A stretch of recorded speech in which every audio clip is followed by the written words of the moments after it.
nous allons maintenant déclarer notre foi avec des paroles d'une ancienne déclaration de foi. Ça s'appelle le symbole des apôtres. Ça fait quelques siècles que les chrétiens proclament leur foi avec ces mots. Nous allons le faire ce matin pour exprimer ensemble notre foi en Dieu. Alors, je vous invite à regarder l'écran et alors à le suivre et on va le dire tous ensemble à haute voix si c'est ce que nous croyons. Ensemble. Je crois en Dieu, le Père Tout-Puissant, Créateur du ciel et de la terre. Je crois en Jésus-Christ, son Fils unique, notre Seigneur, qui a été conçu du Saint-Esprit et qui est né de la Vierge Marie. Il a souffert sous Ponce Pilate, il a été crucifié, il est mort, il a été enseveli, il est descendu aux enfers.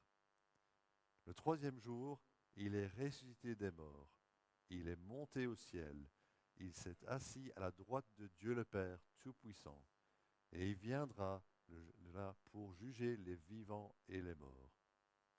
Je crois au Saint-Esprit, la Sainte Église universelle, la communion des saints, la rémission des péchés, la résurrection de la chair et la vie éternelle. Amen. Prenons place. Ça fait du bien de pouvoir exprimer ensemble notre foi et de garder ces vérités en tête. Je voulais juste vous donner quelques informations par rapport à ce qui se passe cette semaine. Vous pouvez voir sur la feuille que je vous ai donnée, ou que Avoir des Trichas vous ont donné à l'entrée, quelques informations.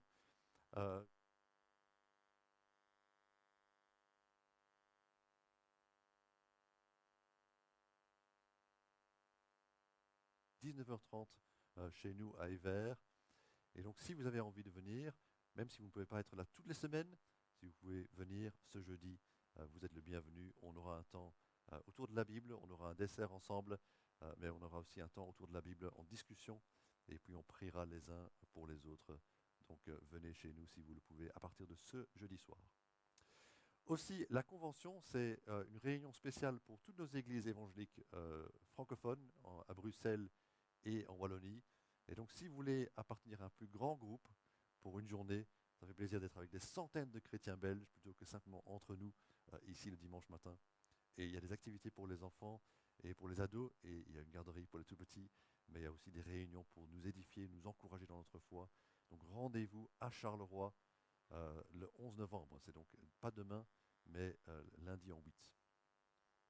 Les informations sont sur le site web convention.be, laconvention.be. Vous pouvez regarder ça à votre aise pour les informations et la feuille donne les autres explications. Je pense que c'est tout en termes d'annonces. Maintenant, c'est bien de pouvoir prier les uns pour les autres. Donc, si vous avez des sujets de prière, n'hésitez pas à les évoquer. La semaine passée, j'ai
moment de prédication, mais avant d'ouvrir la Bible,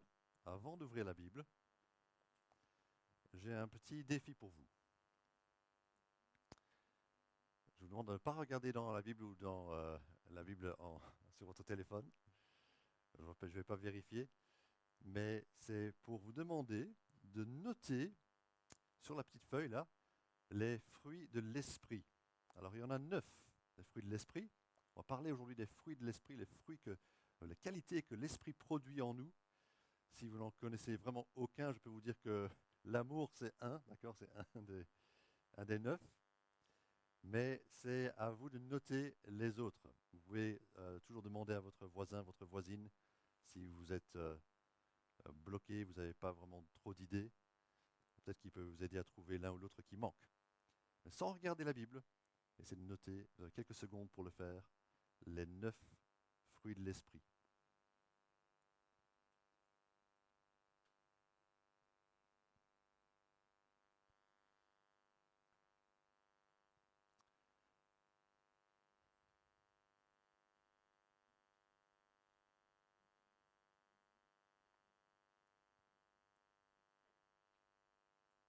Voilà, est-ce que vous avez les 9?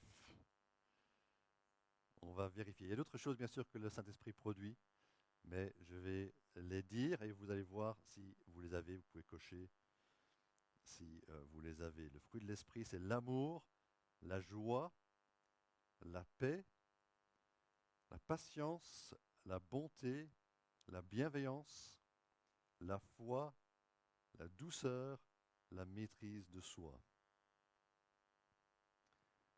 Voilà les 9. Aujourd'hui, on va parler de la liberté qui porte du fruit. Tout au long de notre série en Galates, on va parler de liberté. Et maintenant, on va voir en fait à quoi ça mène, à quoi ça conduit. Et par la liberté que donne l'Esprit, et par l'Esprit lui-même qui agit en nous, le fruit de l'Esprit, c'est-à-dire les qualités de l'Esprit, se manifestent dans notre vie. Vous savez, quand on est jeune, on ne se rend pas toujours compte de certaines choses. Il y a des choses qu'on va apprendre plus tard. J'ai pensé particulièrement à ça, deux choses que je pense que j'ignorais quand j'étais jeune. Je ne me rendais pas compte que nos choix qu'on fait en tant que jeune ont une influence et des conséquences plus tard. On y pense peut-être quand on choisit nos sujets, on va étudier tel sujet pour pouvoir étudier ça après. Mais on ne pense pas aux autres choix qu'on fait comme ayant des conséquences plus tard. Si je suis paresseux quand je suis jeune, eh bien je vais devenir un homme qui peut-être ne travaille pas ou qui est paresseux. Si je n'ai pas de maîtrise de moi quand je suis jeune, peut-être que je vais devenir plus tard un pervers.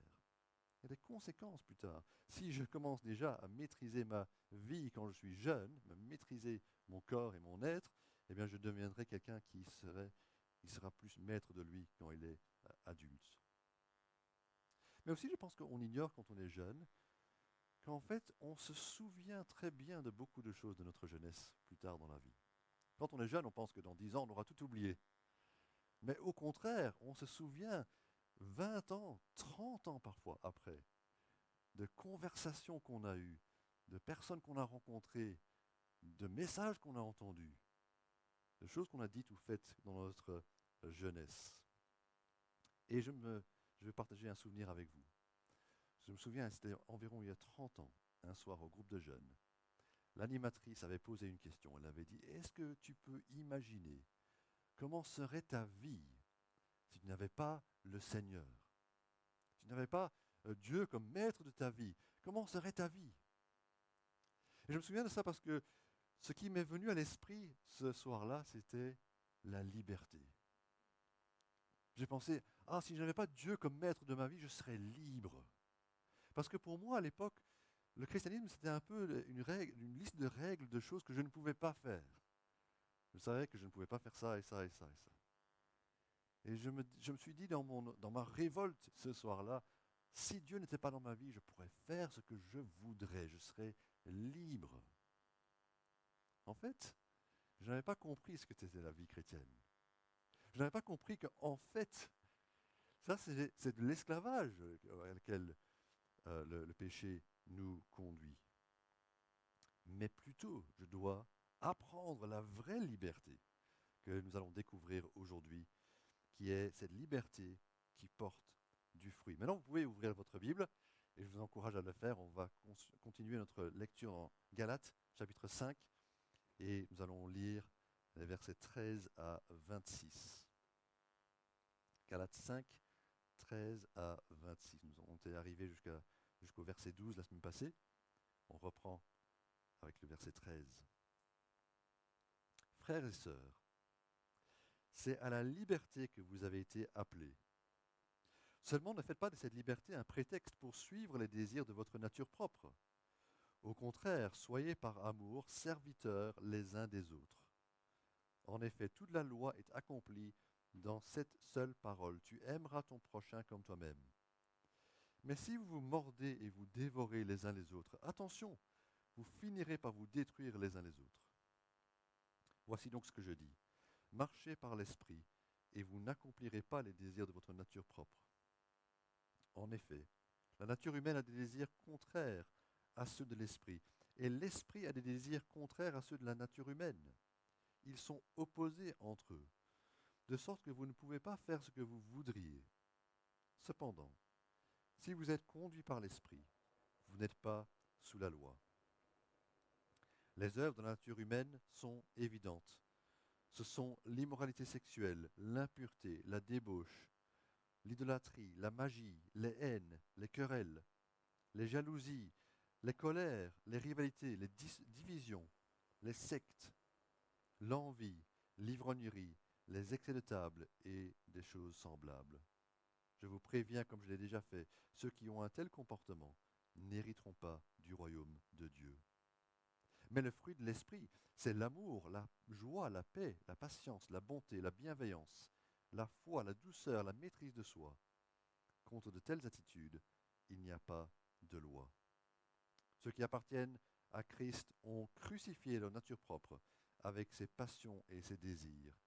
Si nous vivons par l'Esprit, laissons-nous aussi conduire par l'Esprit. Ne soyons pas vaniteux en nous provoquant les uns les autres, en nous portant envie les uns aux autres. Si vous parlez avec quelqu'un aujourd'hui et vous demandez qu'est-ce que tu vas faire pendant l'après-midi, et qu'il dit qu'il va se livrer aux pires excès du péché pendant l'après-midi, comment est-ce que tu réagirais? Mais tu te rends compte de ce que tu dis? Pourquoi? Comment est-ce que tu oses dire que tu vas faire ça et ça et ça et faire tout ce que ton ancienne nature voudrait que tu fasses? Comment oses-tu dire ça? Et puis qu'ils te disent, eh bien oui, parce que je suis libre. Parce que je suis libre, je peux faire ce que je veux. Qu'est-ce que tu dirais? Qu'est-ce que tu pourrais répondre? Eh bien, il faudrait répondre avec les mots du verset 13 qui nous permet de comprendre la nature et la limite de notre liberté. Verset 13, c'est à la liberté que vous avez été appelés, la liberté chrétienne, la liberté en Christ. Seulement, attention, ne faites pas de cette liberté un prétexte pour suivre les désirs de votre nature propre. Ne faites pas de cette liberté un prétexte pour suivre les désirs de votre chair. Alors, la nature propre, c'est une traduction, d'autres disent propre nature, mais c'est la chair qui parle de toute notre ancienne nature. On peut penser, quand on entend le mot chair, à nos pulsions physiques, la gourmandise ou la sexualité qui dépasse les bornes, et c'est vrai que ça fait partie de la chair, mais selon la Bible, la chair, en fait, c'est toute notre ancienne façon d'être, notre ancienne façon de penser même. L'orgueil peut être le fruit ou le résultat de la chair. Nos aspirations, nos conflits peuvent être le résultat de la chair. Nos paroles sont aussi de la chair. Vous voyez, la chair, ce n'est pas seulement ce qui est physique, mais c'est aussi toute notre façon d'être en tant que non-chrétien. Et Dieu, qui nous veut libres, nous accorde la liberté, mais il ne nous donne pas la permission, la liberté, pour faire tout ce que notre chair voudrait qu'on fasse. Suivre nos voies. Il dit même que c'est l'opposé de ce que Dieu veut. Mais nous connaissons tous cette tentation intérieure de dire, j'ai envie, et j'ai mes projets, et j'ai mon mode de vie, et j'ai finalement mes passions. En fait, on finit par vivre pour soi. Au lieu de faire cela, il dit non, non, n'utilisez pas cette liberté comme un prétexte. Au contraire, soyez par amour serviteurs les uns des autres. C'est tout un programme, n'est-ce pas? Voici l'antidote à la vie égoïste où nous vivons pour nos anciens désirs. C'est par l'amour que Dieu nous donne qu'on sert les autres.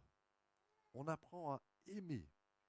Pas en faisant des grandes déclarations d'amour les uns envers les autres, en disant combien nous avons de l'affection les uns pour les autres.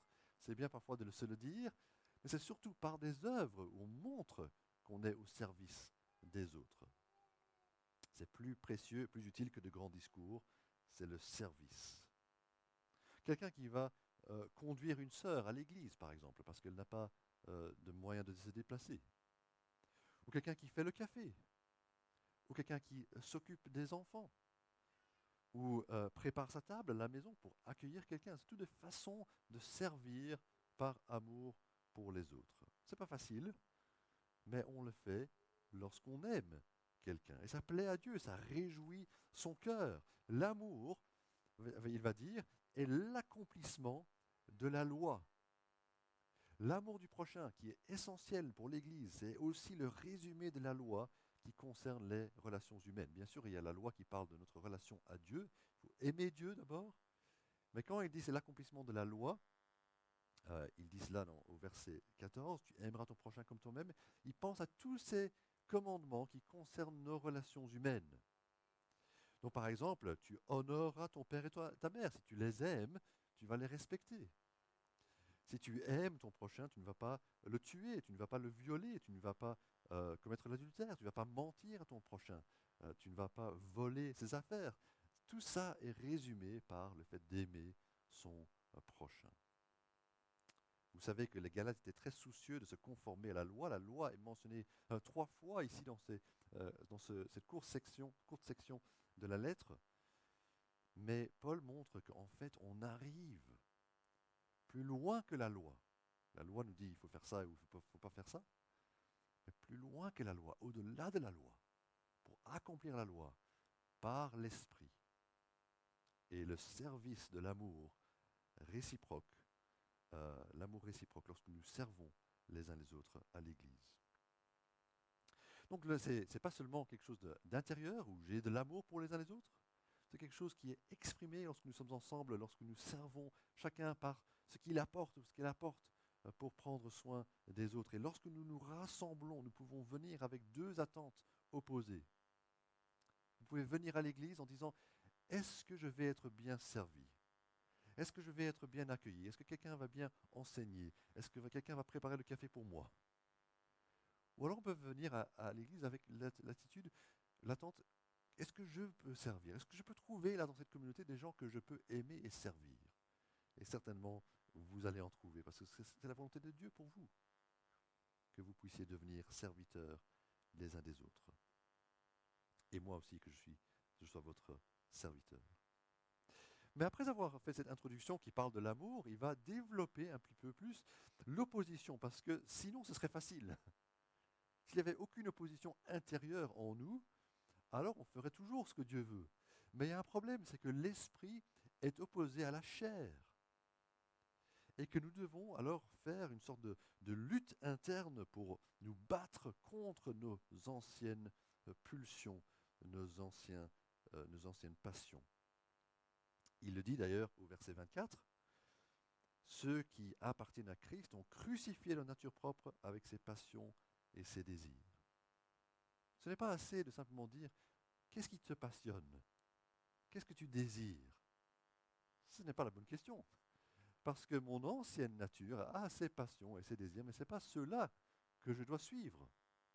Je dois plutôt mettre ça à mort pour vivre avec le Seigneur dans la vie de l'Esprit. Alors comment est-ce que l'Esprit va nous conduire? En fait, il explique que, verset 17, les désirs sont contraires à ceux de l'Esprit et l'Esprit est à l'œuvre en nous. Il s'oppose entre eux, de sorte que vous ne pouvez pas faire ce que vous voudriez. C'est très important. on saisit que la liberté en Christ n'est pas faire ce que nous voulons, faire le mal. La liberté en Christ signifie plutôt faire librement ce que Dieu veut, ce que l'Esprit veut. Et avec une autre motivation, parce que, verset 19, vous n'êtes plus sous la loi. Parfois, en tant que chrétien, on a parlé de ça, n'est-ce pas? On veut avoir un règlement. On va avoir de la discipline. On va avoir des lois, des commandements, des principes. Mais vous savez, rien de tout cela ne peut vraiment changer notre cœur. Et rien de cela n'aura la même force que le Saint-Esprit lorsque l'Esprit vient en nous pour nous sanctifier. Un règlement extérieur que vous pouvez mettre sur votre mur, que ce soit votre mur Facebook ou sur votre vrai mur, vous allez juste proclamer ce que vous voulez faire. Mais pour te changer à l'intérieur, il faut plus que simplement dire je vais me lever à telle heure, je vais prier un certain nombre de minutes, je vais essayer de m'efforcer à suivre mon règlement intérieur. Pour devenir un meilleur chrétien, nous avons besoin de l'Esprit en nous. C'est plus que s'imposer des activités, c'est pas se dire qu'il faut faire ceci ou cela. Ça, ce n'est pas le chemin de la sanctification, c'est du légalisme. Mais avec le Saint-Esprit, on a un changement intérieur. Alors on se dit, mais comment est-ce qu'on peut grandir avec le Saint-Esprit? Et la réponse ici est que nous devons nous laisser conduire par l'Esprit. Il parle d'être conduit par l'Esprit, verset 25. Laissons-nous conduire par l'Esprit. Il le dit au verset 18 et au verset 25. Donc c'est vraiment pour qu'il nous aide à le comprendre. La question est comment alors être conduit? Vous savez, celui qui nous conduit, c'est celui qu'on écoute. Et la personne qui vous influencera le plus est la personne que vous écoutez le plus. Si tu t'écoutes toi-même, en train de te plaindre de ta journée, ou en train de te dire, allez, sors du lit, fais quelque chose, ben c'est toi qui vas être l'influence majeure sur ta vie. Si tu écoutes principalement les réseaux sociaux et ce que les autres sont en train de se dire en se vantant de leur style de vie, c'est eux qui vont avoir une influence sur toi. Mais si tu écoutes le Seigneur principalement, et sa parole souvent est dans tes oreilles, dans ton cœur, alors en écoutant plus le Seigneur, c'est lui qui va être l'influence principale sur ta vie. Vous voyez, le Saint-Esprit nous conduit lorsqu'il nous parle. Il nous conduit si nous l'écoutons avec attention et souvent. Mais aussi l'Esprit nous conduit parce qu'il nous fortifie intérieurement. Il fait ce que le règlement extérieur ne peut pas faire. Il change notre être intérieur. Il nous donne de nouvelles envies pour qu'il n'y ait pas seulement la chair et l'esprit, mais il y a aussi la chair, la nouvelle nature et l'esprit. La nouvelle nature que Dieu produit, que Dieu renouvelle, qui passe par notre renouvellement de l'intelligence. Mais ça va jusqu'au renouvellement de nos envies, pour qu'on ait envie d'autre chose, qu'on ait envie de passer au-delà du péché. Et avec l'esprit, la bonne nouvelle est que nous irons beaucoup plus loin dans la bonté et l'amour que avec notre règlement ou avec la loi. Regardons la différence entre les œuvres de la chair et le fruit de l'esprit. Alors il fait un contraste entre les œuvres et le fruit. Je pense que c'est délibéré, les œuvres et le fruit. Il utilise le même langage en Éphésiens 5, le fruit de l'esprit et les œuvres sans fruit des ténèbres. L'idée c'est qu'on fait des œuvres, mais c'est le contraire de ce que Dieu veut. Et puis on produit du fruit, et c'est exactement ce que Dieu veut, parce que son esprit est vivant en nous. Et comme un arbre vivant produit du fruit, eh bien nous vivons en Christ et nous produisons le fruit de l'esprit. Mais d'abord, on va regarder les actes de la chair, parce qu'il est décrit les œuvres de la nature humaine, les actes de la chair, versets 19 et suivants. Et là, en fait, il y a une liste. Ce n'est pas une liste exhaustive, mais ça couvre différents domaines. Il y a 4 domaines qui sont évoqués dans cette liste. La sexualité, la spiritualité, le relationnel et ce que j'ai appelé le festif. On entre un peu dans la période des fêtes, n'est-ce pas, en décembre. Ce sera bientôt le moment de faire la fête. Eh bien voilà, c'est un domaine qui est aussi traité par la chair. Alors qu'est-ce qu'il dit par rapport à ces œuvres? Les œuvres de la nature humaine, de la chair, sont évidentes. dans le domaine de la sexualité, qui, au lieu d'être réservé au cadre sécurisant du mariage, implique d'autres personnes dans la pornographie ou dans des relations légères. Et les œuvres, ce n'est pas seulement les pratiquer, mais c'est aussi les regarder. Et je pense que d'autant plus aujourd'hui, c'est une tentation de regarder ces œuvres de la chair, même si on n'y participe pas. On est quand même participant. Même si on n'est pas actif, je veux dire. J'essaie de rester un peu au courant de ce qui se passe dans la société, et il y a de temps en temps des nouvelles séries qui sortent, et je me renseigne sur quelles séries sont disponibles. Mais souvent, je me dis, Paul, tu ne regarderas jamais cette série. Parce que je sais que même si c'est attirant pour mon ancienne nature, ça ne va pas me faire du bien dans la liberté que j'ai dans l'esprit. Je dois pouvoir dire, non, je ne vais pas regarder cela pendant que les autres sont en train de pratiquer les œuvres de la chair. Mais ensuite, il parle d'autres exemples. Il parle du domaine spirituel. Vous voyez, l'idolâtrie, la magie, verset 20. L'idolâtrie, c'est lorsqu'on adore autre chose que Dieu à la place de Dieu. On a peut-être Dieu à notre image, ou Dieu d'une autre religion, ou simplement une idole, quelque chose qui a de l'importance pour soi. Et ceux qui adorent le pouvoir que la magie semble offrir sont très vite déviés du vrai Dieu et de l'Esprit Saint. Ce mot d'ailleurs, magie, est lié avec l'usage de la drogue. Et bien sûr, on voit ça, n'est-ce pas, aujourd'hui.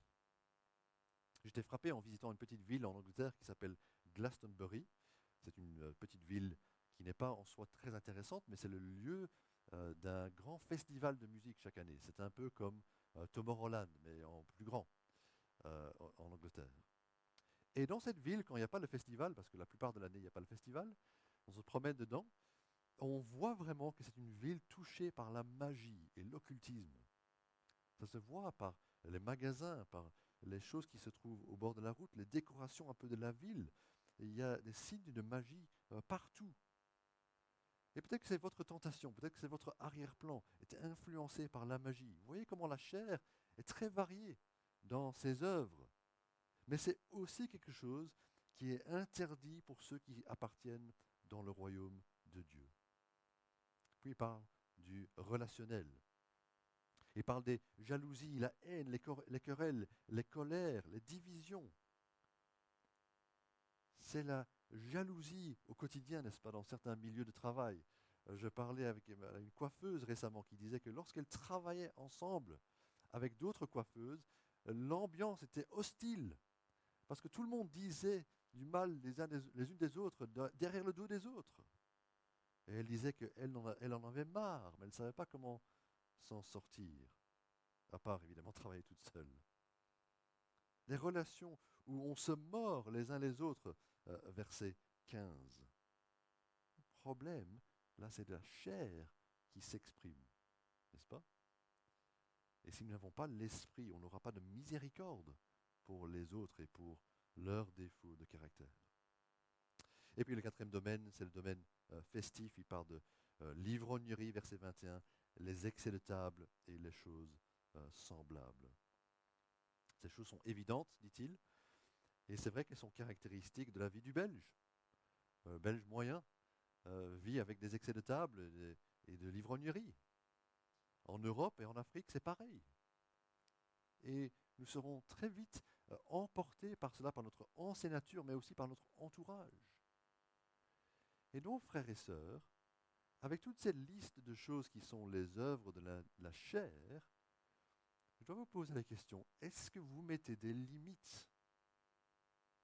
Parce que si, pour toi, tu regardes tout ce que tu veux, et tu manges tout ce que tu veux, et tu bois tout ce que tu veux, et tu dis tout ce que tu veux, sans aucune limite, je n'ai pas de preuve que tu appartiens vraiment au royaume de Dieu, verset 21. Parce que tu es en train de vivre comme ceux qui n'appartiennent pas au royaume de Dieu. Est-ce que tu arrives à te limiter, à dire non, je ne regarderai pas ça, je ne ferai pas ça, je ne dirai pas ça, à cause de l'esprit qui est en toi? Alors j'imagine que nous sommes tous mal face à cette liste parce que quelque part, il y a des éléments là qui nous concernent chacun et chacune. On n'est pas tous tentés de la même manière, mais on est tous tentés. Et on est tous aussi euh, sensibles aux fautes de notre passé, que ce soit dans l'immoralité sexuelle ou dans l'idolâtrie. On a adoré autre chose, on a pris une autre priorité dans notre vie, ou les querelles de la semaine passée, ou l'ivrognerie, des choses qui nous hantent après. Le souvenir de cela nous est pénible. Mais vous savez, le paradis n'est pas pour ceux qui n'ont jamais commis aucun péché. Le paradis est pour ceux qui ont été pardonnés de nos péchés. Et merci Seigneur, c'est exactement ce qu'il nous offre. La conséquence est que maintenant que nous sommes sauvés, maintenant que nous sommes justifiés, maintenant que nous sommes libérés et lavés de nos péchés, nous devons vivre différemment. Nous ne pouvons plus vivre comme le monde, comme le Belge moyen ou comme les autres. Notre vie doit être différente de ce qu'elle était et ce que nous ferions naturellement. Alors là, le Saint-Esprit nous aide et on va comprendre qu'à travers le Saint-Esprit, il est possible justement de voir ce fruit dont on va parler maintenant, le fruit de la sainteté. Vous savez que quand vous voulez savoir si le Saint-Esprit est vraiment présent dans une vie ou dans une communauté chrétienne, il faut poser la question, est-ce qu'il y a de la sainteté? La preuve que le Saint-Esprit est présent n'est pas que les gens crient ou tombent par terre ou ont des choses spectaculaires, comme lorsque les gens sont dans des spectacles d'hypnose. Ça se passe aussi là-bas, n'est-ce pas? La sainteté est la caractéristique marquante de la présence du Saint-Esprit. Parce que la sainteté est quelque chose que nous ne pouvons pas produire naturellement. Et donc c'est clair que c'est une œuvre surnaturelle si la sainteté est produite dans notre vie, un signe indéniable que l'Esprit de Dieu est à l'œuvre en nous. Alors on a dit que l'Esprit est opposé à la chair. Maintenant on va voir à la fin de cette lecture que l'Esprit s'exprime par ses fruits. Regardez les qualités qui sont produites par l'Esprit au verset 22. Alors ce n'est pas une liste complète. Il y a d'autres choses que le Saint-Esprit produit, comme la sainteté, le courage, la justice, choses qu'on pourrait évoquer comme des fruits de l'Esprit. Ce n'est pas une liste exhaustive, mais on a quand même une liste qui nous aide à comprendre toute la variété, la manifestation du caractère de Dieu dans notre vie. Et qu'est-ce qu'on y trouve? On retrouve l'amour, c'est un grand thème de ce message. Il a déjà évoqué l'amour, maintenant il revient sur ça. L'amour, premièrement, la joie, la paix, la patience, la bonté, c'est-à-dire être bon envers les autres, bienveillant, la foi ou la fidélité, la douceur, c'est-à-dire ne pas insister sur nos droits, être doux avec les autres, la maîtrise de soi. Et on comprend bien que ces choses vont ensemble. Imaginez une personne joyeuse. Elle va être en paix. Quelqu'un de patient est joyeux parce qu'il n'est pas énervé. Il attend, donc il peut être joyeux. Quelqu'un qui parle avec bienveillance, qui tient sa langue, il maîtrise son corps. La maîtrise de soi va avec la bienveillance. Quelqu'un qui aime est quelqu'un de bon. C'est un bon ami. Vous voyez comment toutes ces choses se produisent un peu en même temps et les uns après les autres pour qu'on soit complètement à Dieu. Bien sûr, ça ne veut pas dire qu'on a tous tout. Il y a plutôt certains domaines qui sont plus difficiles. Comme avec le péché, avec le fruit de l'esprit aussi, il y a certaines qualités qui peut-être sont plus difficiles pour chacun de nous. Alors en disant cela, il évoque tout ce que le fruit de l'esprit représente et puis il dit contre de telles attitudes, il n'y a pas de loi. Il n'est pas en train d'enfreindre la loi de Dieu, il est en train d'accomplir et d'aller plus loin dans la sainteté. Alors ça nous pose, n'est-ce pas, la question, est-ce que nous sommes comme cela? Est-ce que nous pouvons dire que nous sommes bienveillants, fidèles, patients? Imaginez une communauté qui serait marquée par ces choses, où il y aurait de la paix dans les relations. où les membres sont bons les uns envers les autres, où ils sont souriants, ils sont fidèles, ils sont doux. On aurait envie de faire partie d'une telle église, n'est-ce pas? Et c'est justement à cela que Dieu nous appelle. Tandis que l'égoïsme et le légalisme tuent une communauté, et il ne faut pas avoir, il parle de vanité, verset 26, la vanité de penser qu'on est meilleur ou d'être en compétition les uns contre les autres, ça va tuer la communauté. On doit plutôt mettre en œuvre notre amour les uns pour les autres. En ayant fait ce portrait des fruits de l'esprit, on a compris qu'on a vraiment besoin d'aide, n'est-ce pas? On a vraiment besoin d'aide. Mais alors on doit marcher à la suite de l'esprit et heureusement l'esprit est là pour nous aider. Quand un enfant passe du temps avec son père, il devient comme son père. Quand un enfant passe du temps avec sa mère, il devient comme sa mère. C'est naturel et donc nous devons passer du temps à marcher avec Dieu jour après jour pour que ses priorités deviennent les nôtres. Son regard sur le monde devienne le nôtre. Sa joie devient la nôtre. Et que sa force puisse agir en nous pour produire ces nouvelles qualités. Alors ne soyons pas découragés ce matin si nous disons, ouais, il y a encore beaucoup de chemin à faire. Oui, c'est clair.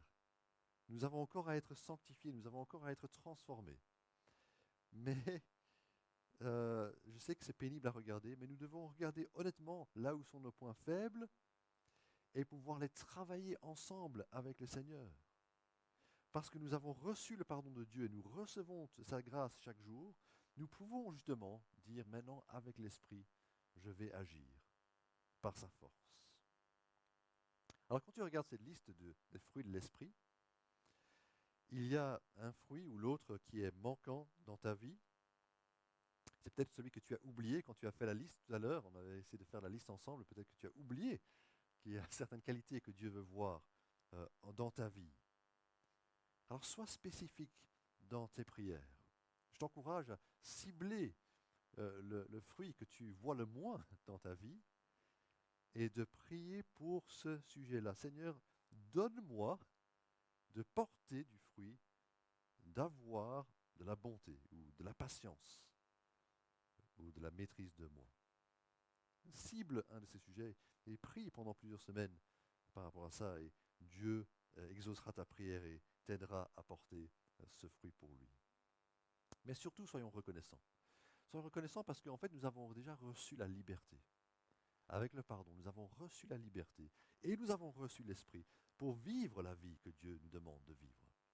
Ce n'est plus un effort humain. Bien sûr, ça engage notre volonté, mais c'est une œuvre de Dieu en nous. Et cette liberté qui est en nous va maintenant porter du fruit pour l'éternité. Il dit au chapitre 6, verset 8, « Celui qui sème pour satisfaire sa nature propre récoltera d'elle la ruine, mais celui qui sème pour l'esprit récoltera de l'esprit la vie éternelle. » Je vous encourage donc, et je m'encourage aussi, à prendre cette liberté pour porter du fruit pour le Seigneur. Prions ensemble. Père Céleste, nous te remercions parce que Saint-Esprit est venu en nous et grâce à lui, nous pouvons vivre une toute autre vie qui est marquée par ton caractère, ta personne. Alors conduis-nous et fortifie-nous pour que nous puissions être agréables à tout point de vue, à pouvoir résister à la chair avec ses passions et ses désirs et à pouvoir porter du fruit par ton Saint-Esprit et pour ta gloire. Amen. Je vais inviter le groupe à venir devant. Nous allons chanter un chant qui nous permet de nous concentrer. Nous allons avoir la Sainte Seine aujourd'hui. Et ce chant nous parle de la croix, nous prépare à prendre la Sainte Seine. Nous ferons ça juste après ce chant. Levons-nous pour chanter.